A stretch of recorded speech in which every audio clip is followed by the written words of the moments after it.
and welcome to episode 4 of the Breathwork Masterclass. Today we're going to step into the sacred stillness of the breath, the retention, or the Kumbhaka. This pause is more than the silence between breaths, between the inhale and the exhale. It is the doorway to transformation. This is where the magic happens.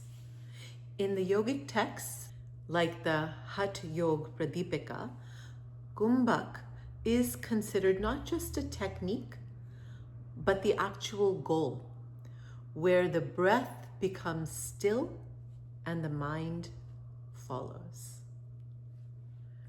So from an Ayurvedic perspective and yogic perspective, breath retention balances all three doshas, the kapha, the pitta, and the vata. And it particularly is supportive of the vata dosha, which governs movement. So when breath stops, vata pauses. And in that stillness, we find balance. We also access the Sushumna Nadi, the central energy channel. While Ida and Pingala alternate during breathing, breath retention suspends that polarity.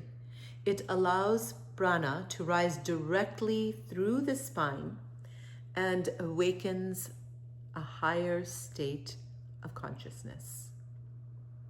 So there are two types of Kumbhaka. The antara Kumbhaka, which is retention after inhale, and then there's the bahya Kumbhaka, which is retention after exhale. With practice, advanced yogis experience kevala Kumbhaka, spontaneous breath suspension during deep meditation. And modern science is now catching up with what yogis have always known, that breath retention creates a situation called intermittent hypoxia, a brief period where our oxygen levels drop. And this is a controlled stress for our body. So a couple of things happen here with this controlled stress. It stimulates erythropoietin, EPO, which boosts our red cell production. It enhances our mitochondrial efficiency. It increases our carbon dioxide tolerance, which calms the nervous system. And additionally, it may trigger the release of nitric oxide. And these create an environment for stem cell related growth factors. So this hormetic stress, this controlled stress, actually helps the body to become more resilient. Hormetic stress refers to the exposure of the body to low or moderate levels of stressors that are not harmful. They are not harmful, but instead trigger beneficial adaptive responses. They increase our overall health and resilience. And this phenomenon is known as the dose makes the poison. While excessive stress can be damaging, small controlled amounts of stress can stimulate repair, growth, and defense mechanisms in the body. Why is this important? Why is hormetic stress important? Because it actually strengthens the body's resilience on a cellular and systemic level. It helps you to be better prepared for future stressors, whether they be physical or psychological. It triggers the repair processes, such as autophagy, which is a cellular kind of vacuum. And it also increases antioxidant production, which results in improved cellular health and reduced inflammation. It enhances cognitive function, boosts mood, and it promotes emotional resilience.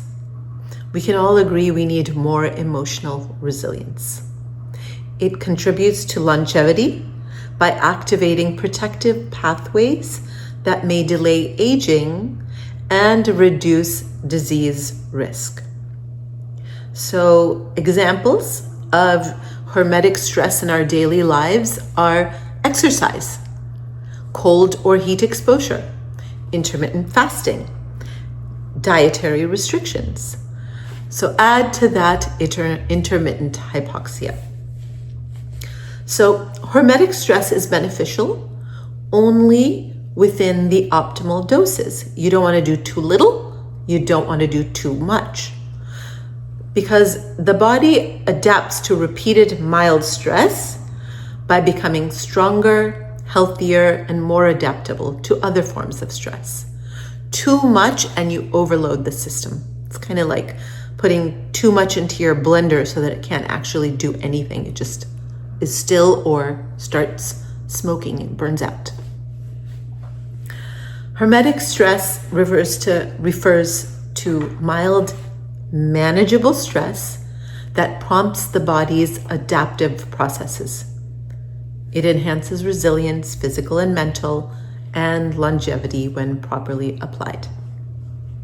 So we're going to look at the two types of Kumbhaka, antara and bahya.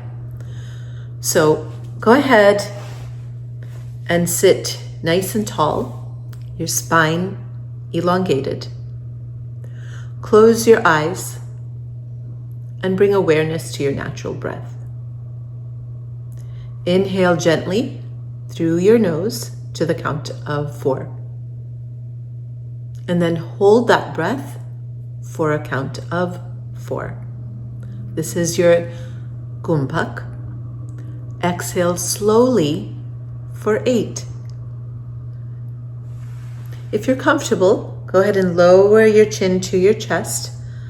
That is a chin lock in yogic terms. And engage the root lock by just drawing upwards from the pelvic floor. Focus on the sensation of air and energy inside your torso. The kumbh, or the pot, is holding and nurturing your prana. Go ahead and repeat this cycle 3 times, resting the normal breath between each cycle. And over weeks, you will find that you have increased your retention time and that you are able to integrate full locks for energetic stability. I would highly recommend finding a well-practiced yoga instructor to do this efficiently and safely, but you get the idea that you can increase your retention time. So we're going to do a small exercise. Again, sitting tall, spine long. Breathe gently through the nose.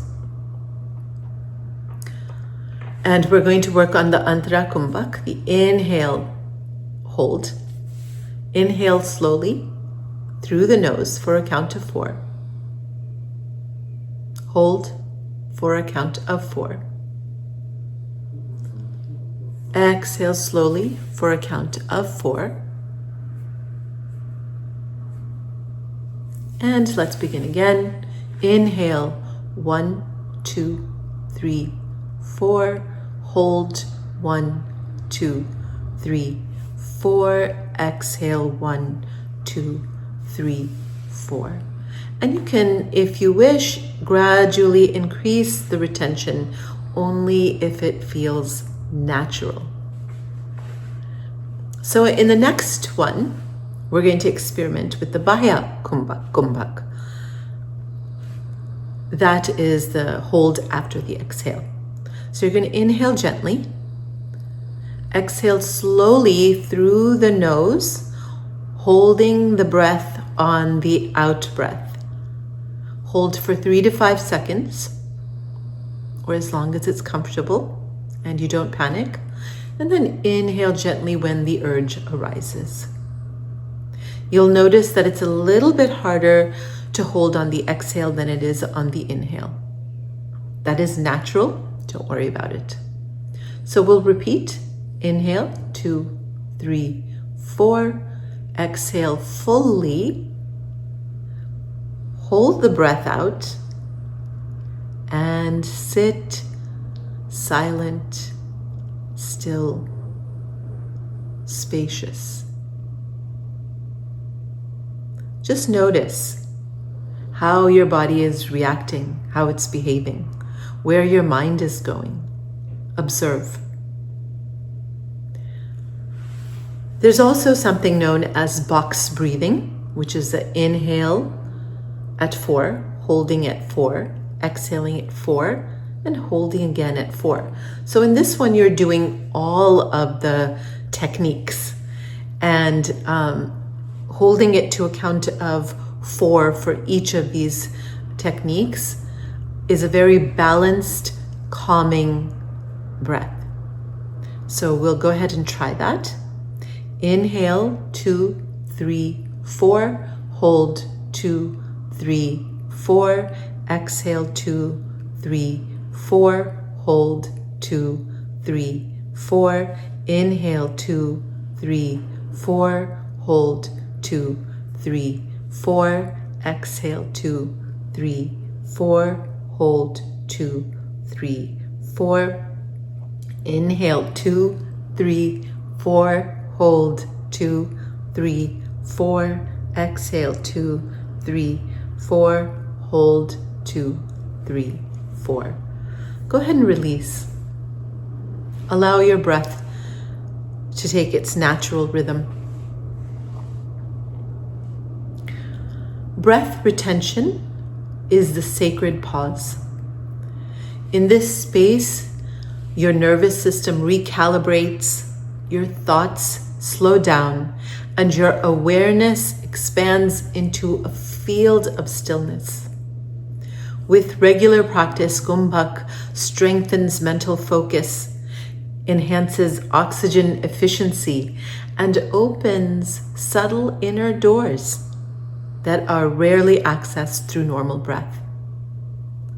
Begin slowly, never force, never strain, and let the retention be invited, never forced.